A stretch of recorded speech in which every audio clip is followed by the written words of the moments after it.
Dr. Prabhakar, a retired scientist of BARC. Have been associated with the development, demonstration, and technology transfer of desalination and water treatment technologies for a long time. After superannuation, I am engaged in sharing my experience and knowledge with students through courses, workshops, and research guidance. I am expressing my views for the benefit of aspiring students to make a considered decision for furthering their prospects of skill development towards becoming entrepreneurs, technologists, environmentalists, and policy drivers.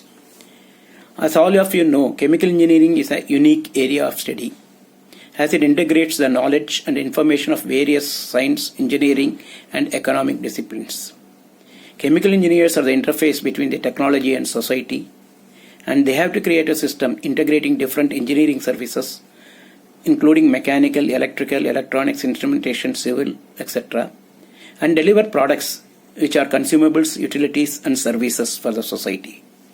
And at the same time, they have to keep in mind the constraints of environment, resources, and logistics. I came into contact with KPR Institute of Engineering and Technology during a workshop on water treatment technologies held at the campus. And later, I got associated with the Institute as a member board of studies in chemical engineering.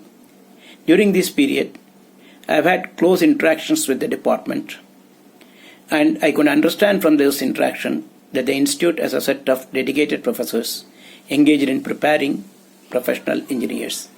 In this context, KPR Engineering Institute of Technology is well placed at Coimbatore, a multi-technology industrial hub, permitting the privilege of interacting with real-time industrial processes. The Institute has a good campus, well-equipped laboratories for training and research, and enthusiastic staff. I am confident they will be able to produce students with skill sets in a variety of areas to make them good entrepreneurs, environmentalists, policy drivers, and above all, technologists. Thank you very much. Wish you all the best.